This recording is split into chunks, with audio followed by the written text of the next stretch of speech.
ان کے پیغام کو پھیلانے میں ہماری مدد کیجیے۔ سبسکرائب کرنے کے بعد بیل کے آئیکن پہ کلک کیجیے۔ آپ کا اپنا میسج ٹی وی۔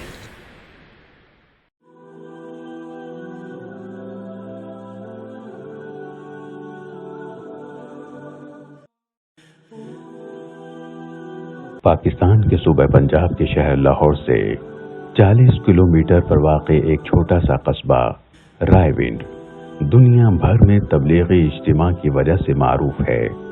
رائے ونڈ میں اس وقت اسلام کی محنت کرنے کے لیے ایک بڑا مرکز قائم ہے جو رائے ونڈ تبلیغی مرکز کے نام سے مشہور ہے۔ ہر سال یہاں حج کے بعد مسلمانوں کا دوسرا بڑا اجتماع ہوتا ہے، جس میں ایک اندازے کے مطابق پوری دنیا سے 20 لاکھ سے زائد لوگ شرکت کرتے ہیں۔ اس اجتماع کی تاریخ بہت پرانی ہے۔ کہا جاتا ہے کہ اس اجتماع کی ابتدا سن 1949 میں ہوئی۔ ایک عرصے تک یہ اجتماع 3 دن تک جاری رہتا، جس کا آغاز عموماً جمعرات سے ہوتا اور آخری روز یعنی اتوار کو صبح اجتماعی دعا کے ساتھ یہ اجتماع اختتام پذیر ہوتا تھا۔ یہ روایت اب بھی قائم ہے، لیکن گزشتہ کچھ عرصے سے انتظامی معاملات اور ہجوم کی زیادتی کی وجہ سے اس اجتماع کو 2 حصوں میں تقسیم کر دیا گیا ہے۔ یہ تقسیم علاقائی اعتبار سے کی گئی ہے، چنانچہ اب یہ اجتماع 2 حصوں میں ہوتا ہے۔ اجتماع کے لیے تیاریوں کا آغاز کئی ماہ قبل کر دیا جاتا ہے۔ سینکڑوں ایکڑ پر پھیلے وسیع العریض پنڈال پر عارضی شہر بسایا جاتا ہے، جہاں ضروریات زندگی کی اشیاء میسر ہوتی ہیں۔ ٹینٹ اور قناتیں لگائی جاتی ہیں، راستے بنائے جاتے ہیں، حلقے بنائے جاتے ہیں، وضو خانے اور بیت الخلاء تعمیر کیے جاتے ہیں اور روشنی کا انتظام کیا جاتا ہے، اور یہ سب اپنی مدد آپ کے تحت ہوتا ہے۔ تبلیغی جماعت میں وقت لگانے والے رضاکار یہ تمام کام اللہ کی رضا کی خاطر خود بلا کسی معاوضے کے خوش اسلوبی کے ساتھ انجام دیتے ہیں۔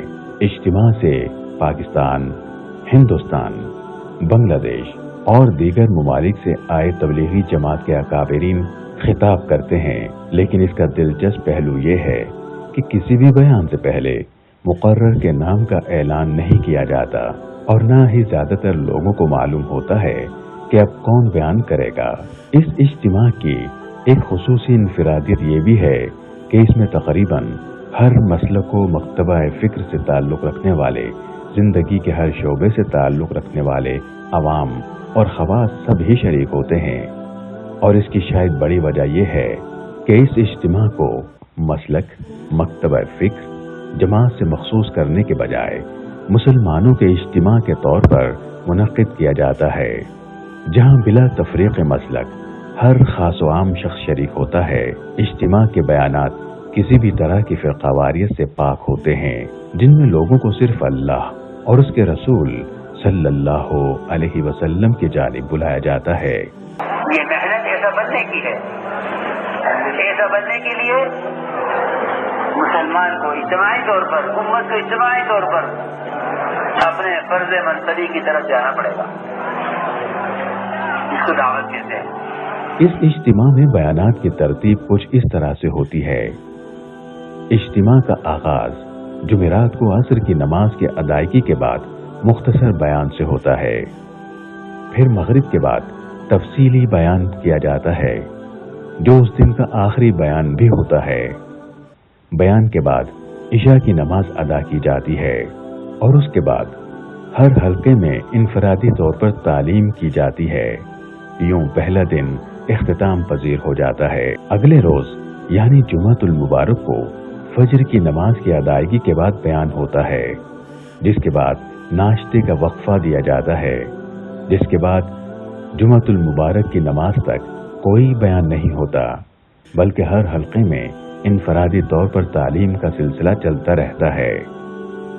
جمعے کی نماز کے بعد بیان کا سلسلہ شروع ہوتا ہے، جو عصر اور مغرب کے بیان پر اختتام پذیر ہوتا ہے، اور اسی طرح اگلے روز یعنی ہفتے کے دن بھی یہی ترتیب رہتی ہے، اور اجتماع کے آخری دن یعنی اتوار کو فجر کی نماز کے بعد ہدایات دی جاتی ہیں۔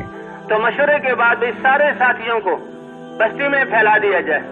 ہاں 100% ملاقات کرنی ہے. 2 ساتھی ہو جائیں, صرف 2 ساتھی مسجد میں رہیں تاکہ مسجد بھی اعمال سے آباد رہیں اور جو مسجد آنے والے ہیں ان کو سنبھال کر ان کو ترغیب دیں. باقی ساتھی اور 2 ساتھی خدمت کے لیے ہو جائیں. باقی ساری جماعت جو ہے وہ بستی میں پھرے اور 3-4 گھنٹے پھرے. علماء سے بھی ملاقات کرنی ہے اور خواص جو دنیا کے اعتبار سے ہیں ان سے بھی ملاقات کرنی ہے. جس کے بعد اجتماعی دعا ہوتی ہے. اب عموماً اجتماع کے ایک حصے کی اختتامی دعا امیر تبلیغی جماعت حضرت مولانا حاجی عبدالوہاب صاحب کرواتے ہیں، جبکہ اس سے پہلے دعا عموماً حضرت مولانا زبیر الحسن کاندلوی صاحب کروایا کرتے تھے. اجتماعی دعا میں شرکت کے لیے بہت سے لوگ خصوصی طور پر تشریف لاتے ہیں اور اس دن لوگوں کی تعداد سب سے زیادہ ہوتی ہے. رائے ونڈ تبلیغی اجتماع کے موقع پر ملک کے مختلف شہروں سے رائے ونڈ اسپیشل ٹرینیں اور بسیں بھی چلائی جاتی ہیں. اس روح پرور اجتماع میں ملک اور بیرون ملک سے بہت سی اہم شخصیات بھی شرکت کرتی ہیں. ماضی میں اس اجتماع میں سابق وزیر اعظم پاکستان میاں محمد نواز شریف، سابق وزیر اعظم شوکت عزیز، میاں شہباز شریف، چودھری پرویز الہی، شیخ رشید احمد، جنرل حمید گل، نواب زادہ نصر اللہ خان سمیت کاروباری، سیاسی، مذہبی اور شوبز اور کھیلوں سے تعلق رکھنے والی شخصیات شرکت کرتی رہی ہیں.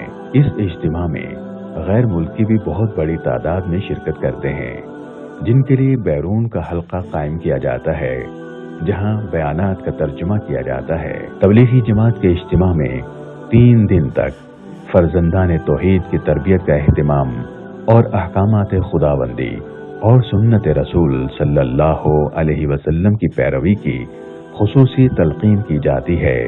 اجتماع میں اتحاد امت اور ملک کی سلامتی کے لیے خصوصی دعائیں کی جاتی ہیں.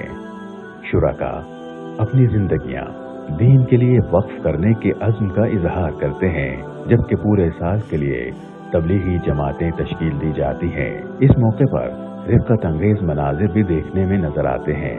شرکاء رب ذوالجلال سے اپنے گناہوں کی معافی طلب کرتے ہیں. یا اللہ ہمارے گناہوں کو معاف فرما، ہمیں جو کام عطا فرمایا، جس کام کو ہماری زندگی کے مقصد بنایا، اس زندگی کے مقصد بنانے میں، اس زندگی کو اپنی زندگی کے کام بنانے میں، اس زندگی کی اپنے جان اور مال کو کھپانے میں بالخصوص ہم سے جو کوتاہی ہوگی اپنے کرم ہماری کوتاہیوں کو معاف فرما.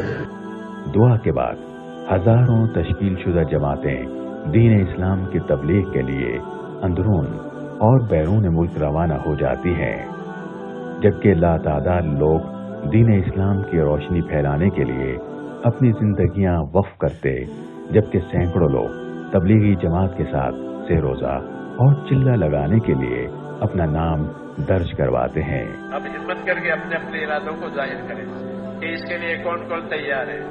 اپنی صلاحیتوں کو دین پر لگانا اور اللہ سے انعام اور اکرام لینا، دنیا کی برکتیں آخرت کے بدلے. سال 1 سال بیرون کی جماعت. اس اجتماع نے مسلمانان عالم کو دین اسلام کی طرف مائل کرنے کا ایک اہم فریضہ سر انجام دیا ہے اور آئندہ بھی اس ذمہ داری کو بخوبی ادا کرتا رہے گا. اس سالانہ اجتماع میں ایسی تبلیغی جماعتیں اور وفود بھی مرتب کیے جاتے ہیں جو پاکستان کے اندر بھی اور پاکستان کے باہر بھی ہر ملک میں دین اسلام کی تبلیغ کرنے، لادینی قوتوں کو اسلام قبول کر لینے کی دعوت دینے اور مسلمانان عالم کو ظلمت غفلت سے نکال کر اللہ تبارک و تعالی اور نبی آخر الزمان حضرت محمد مصطفیٰ صلی اللہ علیہ وسلم کی اطاعت کا عہد تازہ کرنے کا درس دینے کے لیے پھیل جاتے ہیں. اللہ تعالی ان داعیان اسلام کی کاوش کو اپنی بارگاہ میں شرف قبولیت عطا فرمائے.